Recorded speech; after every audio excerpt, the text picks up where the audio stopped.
Hello friends, in this video we are going to see introduction to open channel flow.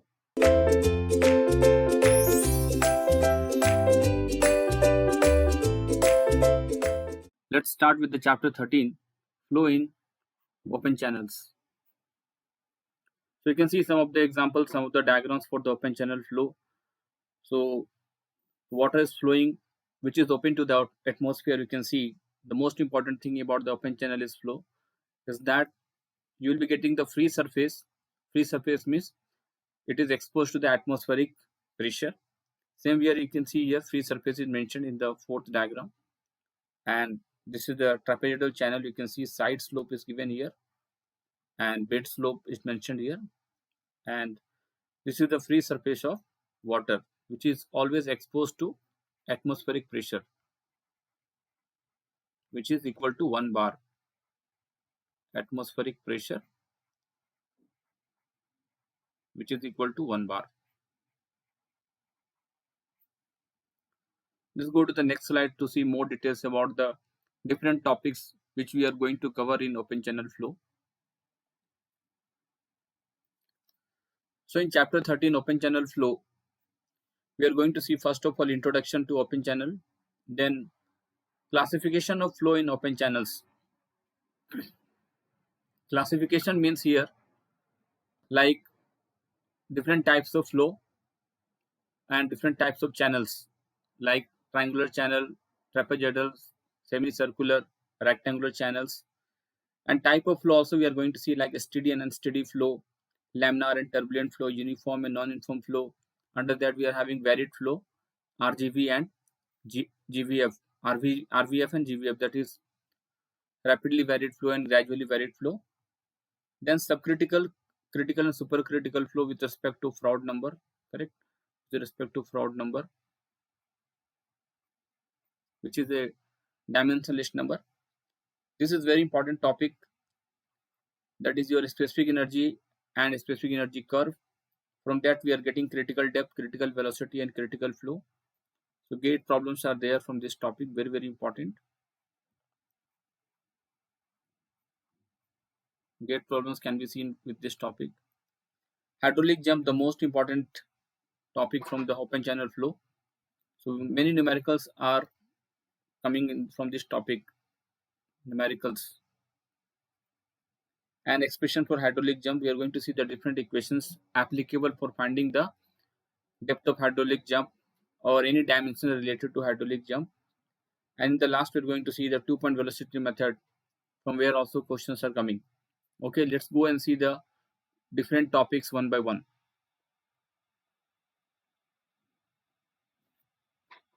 First of all, introduction. So in the introduction we can see that what is open channel flow. First of all, open channel flow is defined as the fluid flow, very important, fluid flow with a free surface. Important word is free surface. Free surface means which is open to atmosphere. It is mentioned very nicely here. Free surface which is open to atmosphere. Open channel flow is defined as the fluid flow with a free surface open to atmosphere. Examples include streams. Then we are having rivers, culverts not flowing full, very important. Open channel flow assumes that the pressure at the surface is constant. Pressure at the surface is constant. Why the pressure is constant? Because it is always atmospheric pressure. And what is the value of atmospheric pressure? Atmospheric pressure equal to 1 bar. Okay, or you can also write 10 to the power 5 of Newton per meter square or Pascal, right? That's why it is constant.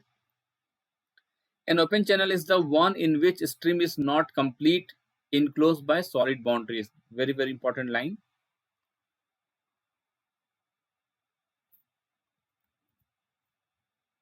You can see here, an open channel is the one in which stream is not completely closed by solid boundaries, not completely, and therefore has a free surface subjected only to atmospheric pressure. Subjected only to atmospheric pressure. So the same definition in a different way we have seen. Now something more about the open channel. The flow in such channels is not caused by some external head. Very, very important. The flow in such channels is not caused by external head like velocity head, but rather only by gravitational component, natural force, gravitational component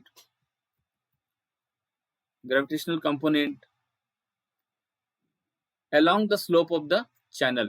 So because of this force, there is a motion in the fluid mass. Thus, the open channel flow is also referred to as free surface flow or gravity flow. Open channel flow is also referred to as free surface flow or gravity flow. Correct. So I have underlined the important terms related to the introduction part. Next, we can see the another examples of open channel flow like rivers, canals, streams, sewerage systems, etc. Correct. So in all the cases, we can see we are having the open surface that is free to atmosphere, and atmospheric pressure is acting on the surface.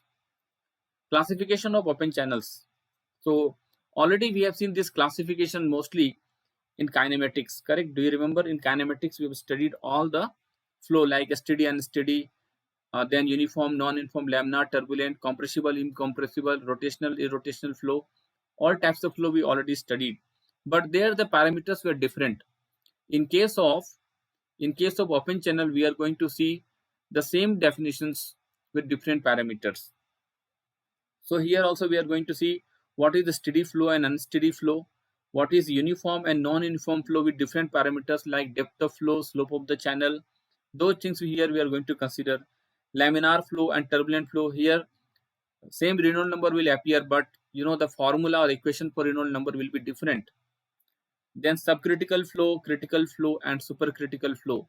As we have seen the Mach number less than 1, greater than 1, then we are having sonic, supersonic, and subsonic speed. Same way for the critical, supercritical flow, we are having Froude number. With respect to Froude number, we can say that yes, the flow can be subcritical, critical, and supercritical. We are going to see in detail.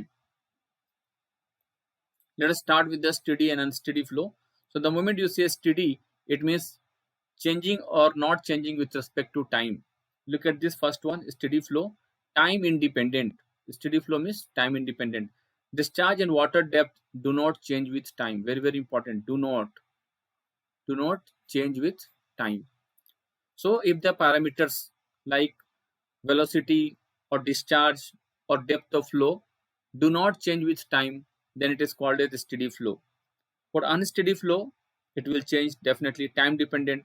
Discharge and water depth of flow at any section change with time, then it's called unsteady flow. That means in simply I can say if the parameters are changing with respect to time, then it is called unsteady flow.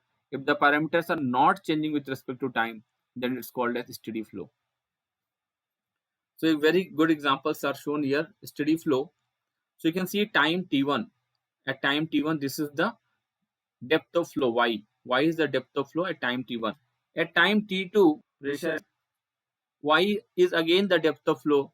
That means with the change in time t1 to t2, the depth of flow is not changing. So it is a good example of steady flow. In case of this diagram also, that at time t1 it is y1 and time t2 it is y1. So with the change in the time again from t1 to t2, I can see that there is no change in the depth of flow. So it is also a good example of steady flow. It is also a good example of steady flow.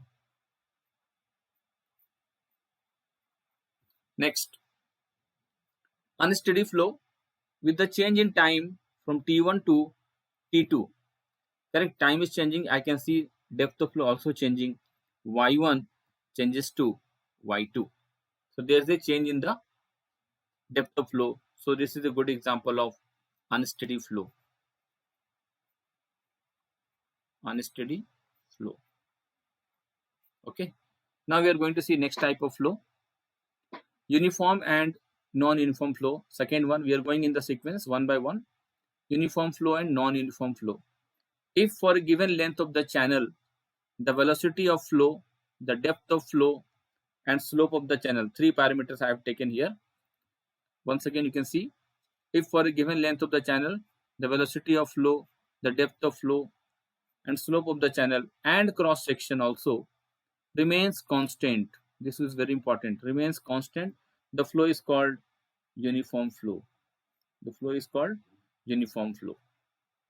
That means your velocity V, depth of flow, let us say D, and slope of the channel, let us say S or theta, and cross section area, if these parameters remains constant, correct, then it is called as uniform flow. But where? For a given length of channel, correct. That means we are going along the length of the channel, and if these parameters are not changing, then it is called as uniform flow. What is non-uniform flow? Just opposite. If for a given length of the channel, some length of the channel, the velocity of flow, the depth of flow, slope of the channel, and cross section does not remain constant, that means changes. See how it is written? Does not remain constant, that means it is changing. Does not remain constant means it is changing. The flow is called as non-uniform flow. The flow is called as non-uniform flow, also called as varied flow. Also called as varied flow. Please remember the different name of non-uniform flow. Non-uniform flow is also called as varied flow. Example is, you can see this is the length of the channel L. I can write here along the length of the channel. This is the length of the channel. Along this length, you can see what is written here: constant water depth. Depth of water is not changing, right? Depth of flow is same. It is mentioned here. It's not changing. Then it is called as uniform flow. And also it is mentioned here velocity dou v by dou s. Change of velocity with respect to space coordinate, let us say x direction, is equal to 0. For non-uniform flow, y1, y2, you can see the depth of flow changes along the channel length. Along the channel length, the depth of flow changes along the channel length. You can see y1 changes to y2, which is different. So it is an example of non-uniform flow. And also you can write velocity change with respect to coordinates not equal to 0. All parameters will be not equal to 0. That means it is changing along the length of the channel. That is called as non-uniform flow. Okay. So what is the difference between steady and uniform non-uniform flow? In case of steady and steady, we are taking with respect to time, but in uniform non-uniform flow, we are taking with respect to space coordinate or along the length of the channel. Okay. Now flow. So we are having the total flow. Let us see, this is a total flow, and this flow can be divided into two parts, that is your uniform flow and non-uniform flow. Uniform flow and non-uniform flow. So total flow can be divided into two parts, uniform flow, non-uniform flow. Non-uniform flow is also called as varied flow.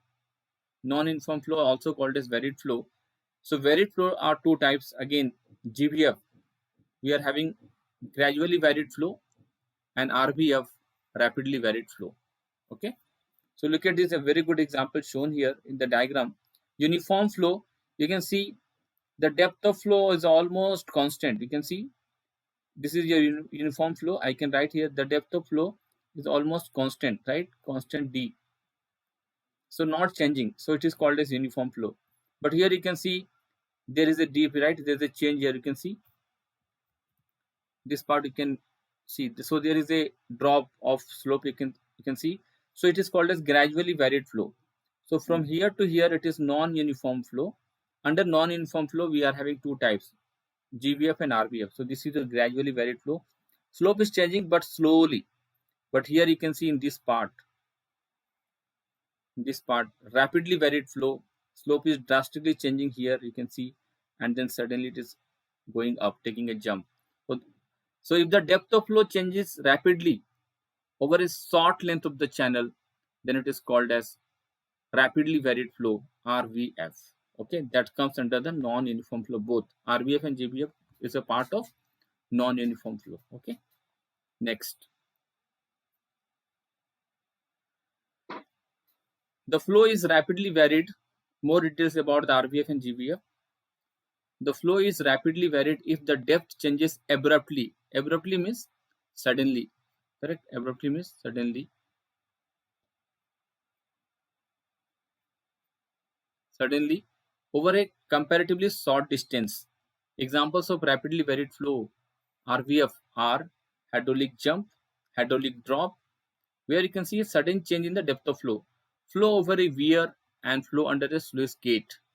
Good example of the rapid change in the depth of flow, RVF. Okay. The next is gradually varied flow. Gradually varied flow is your GVF, you can say. So this is gradually varied if the depth changes slowly. Important word is slowly over a comparatively long distance. Examples of gradually varied flow GVF are flow over a mild slope and backing off of flow, that is also called as backwater. You can see a very good example here. Sluice gate is given here. Correct? Sluice gate is given here, and this is the free surface of water. RVF, you can see the slope actually, right? RVF, look at this part here. RVF slope is changing rapidly. For this part,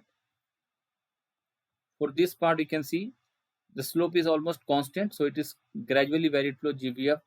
Again, here it is RVF. You can see the changing the slope, also called as hydraulic jump here. Then from here to here, after taking jump, it is constant, almost small change, gradually varied flow. Again, there's a RVF, rapidly varied flow, flow over a weir. You can see flow over a weir, flow over a weir. Then gradually varied flow. Again, we are having, because you can see the slope is changing from here to here gradually. And then here there's a hydraulic drop here. You can see drop part, RVF, rapidly varied flow. So this is how we can understand what is the difference between RVF and GVF, which is a part of the non-uniform flow. Okay, and this RVF and GVF can be seen over the cases of hydraulic jump, flow over a weir, or a drop. Next is laminar and turbulent flow. Very nicely we have seen laminar flow and turbulent flow in the chapter kinematics, as well as we are having separate chapter for laminar flow, chapter 7, and chapter 8 are turbulent flow. But there we have seen laminar and turbulent flow with respect to pipe, circular pipe. But here we are going to see in channel. The flow in an open channel is said to be laminar if the Reynolds number is less than 500 or 600. Correct? If the Reynolds number is 500 or 600. This 500 or 600 number can be varied in some of the different material. If you or book, if you see, it just differs to some 100 number here, plus minus. So no problem. You just can take something near to 500, 600 is correct. So Reynolds number is less than 500, 600, then it is laminar. What is the formula applicable for open channel? Before going to open channel, we'll see the circular pipe. Look at the circular pipe. Reynolds number formula is Re equal to rho Vd by mu. We have seen rho Vd by mu or Vd by nu kinematic viscosity. For the boundary layer flat plate case, we have seen the Reynolds number formula equal to rho U infinity x by nu or U infinity x by nu. Rho U infinity x by mu, dynamic viscosity this is, and this is kinematic viscosity, U infinity x by nu. Dimensionless number, Reynolds number is dimensionless number. This is for circular pipe we have seen in chapter 7, and boundary layer chapter 10 almost we have seen boundary layer, that is flat plate. Now open channel applicable for definitely civil engineering candidates. Okay, so Reynolds number formula is different here. A new formula, please keep in mind. Reynolds number equal to density, that is rho V average. Velocity is always average velocity in all the case, but here only it is free stream velocity. V average into R by mu. Correct? Rho is your density. This also we are going to see in the second page, next page. Rho is the density of the fluid. Then V average, that is your average velocity or mean velocity. And R is the hydraulic radius, you can see, and mu is the dynamic viscosity. Now we are going to see in the next page about the open channel flow, Reynolds number. Same thing, it is mentioned here in detail. So for open channel flow, Reynolds number is less than 500. If your Reynolds number is less than 500, then it is called as laminar flow. No problem, sir. If Reynolds number is greater than 2000, turbulent flow.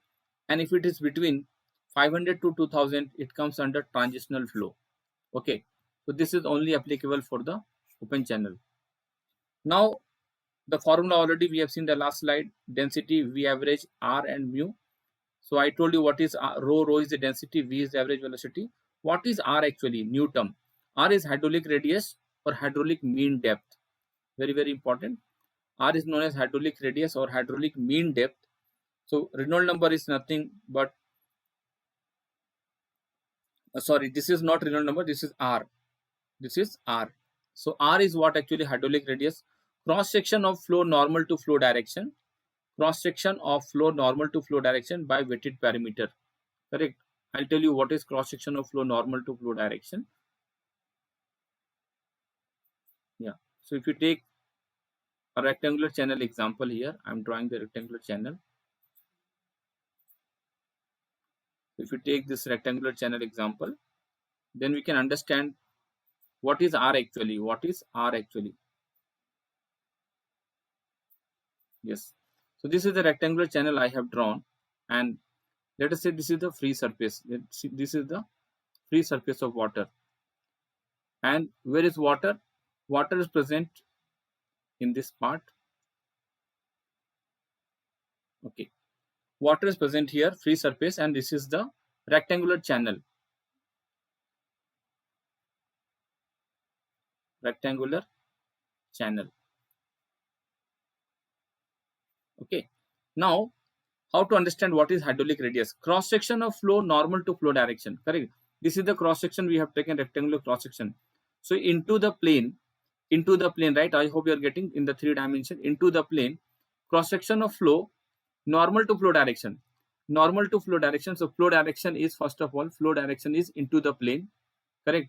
So cross section of normal to flow means this is the area. This is the cross section which is normal to flow direction. So this area we have to keep. So suppose what is the area? This is the height h, let us say, or sometimes we are also writing this depth of flow, and B is the width of the channel. So I will write what is R. I can calculate out of this. Cross section of flow normal to flow direction. Cross section means here area. Area is your B into D. I can write, divided by weighted perimeter. Weighted perimeter means from here to here you have to calculate the distance. Correct. From here to here, and then complete this part. Perimeter. This perimeter you have to take. So this is nothing but I can write B plus 2 times of D. D plus D is 2D. B plus 2D. So this is the hydraulic radius for rectangular channel, B plus 2D. So in general we used to write R equal to hydraulic radius. Okay, R equal to A by P. R equal to A by P. A is your area. A is your cross section area. Correct. And P is your perimeter. Fine. Okay, we'll go to the next slide. Subcritical, critical and supercritical flow. The last one in the type of flow. So as we know that with respect to Mach number less than 1, we are having subsonic flow. Subsonic, almost similar we are having with respect to Froude number here. Subsonic, m equal to 1, then we are having sonic flow, and m greater than 1, we are having supersonic. M greater than 1, we are having supersonic flow.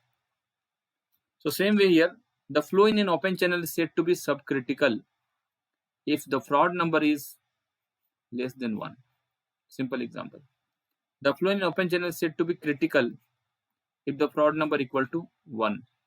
The flow in an open channel is said to be supercritical if your Froude number is greater than 1. Same way, Mach number greater than supersonic, sonic, subsonic, same way critical, subcritical, supercritical.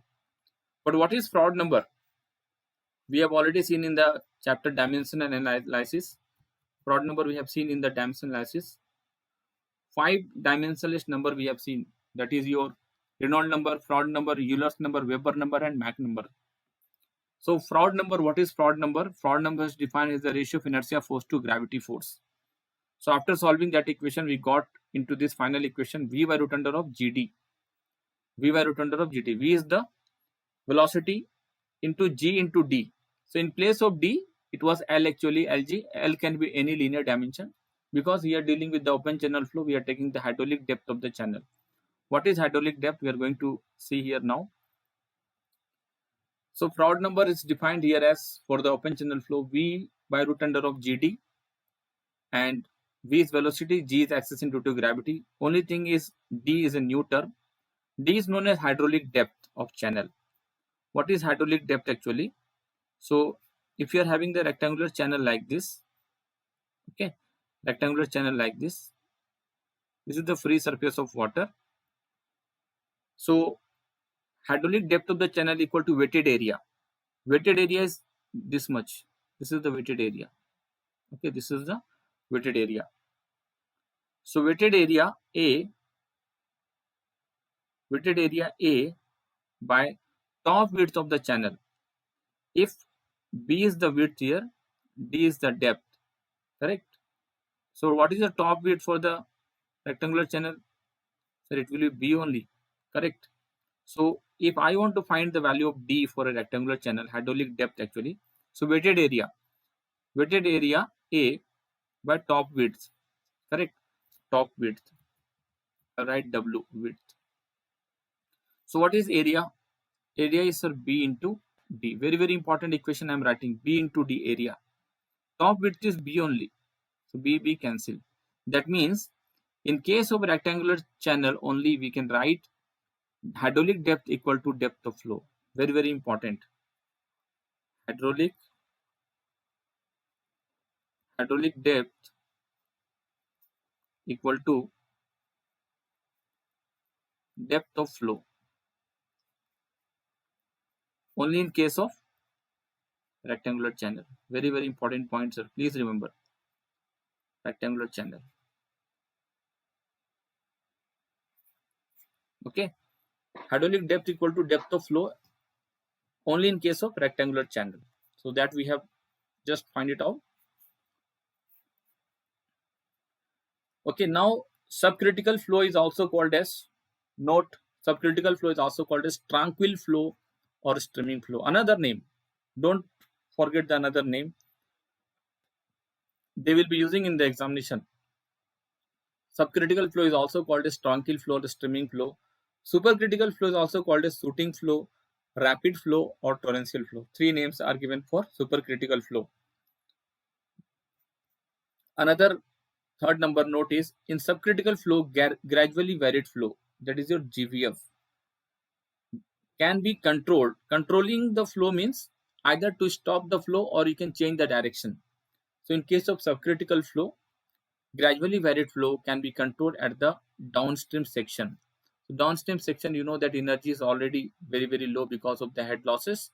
So at that time when the energy is low, definitely for the already the flow is subcritical. Subcritical means the velocity is very, very low because Froude number is a function of subcritical flow related to Froude number, and Froude number is a function of velocity. You can see in that numerator, correct? Velocity is there. You can see here V is written, correct?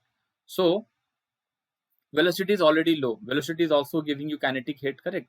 So in case of subcritical flow, gradually varied flow can be controlled at the downstream section where the energy of per unit weight, that is head of the flow, will be very, very low. That time we can control the flow in the downstream section. Another note is that for hydraulically efficient trapezoidal channel, dimension will be B by 2 by root 3 H. For hydraulically efficient trapezoidal channel, what is the dimension ratio? So B by H equal to 2 by root 3. Please remember this. For hydraulically efficient trapezoidal channel, what is the ratio of width to height? Is 2 by root 3, correct? So you know the trapezium channel, right? Just like this. Trapezoidal channel.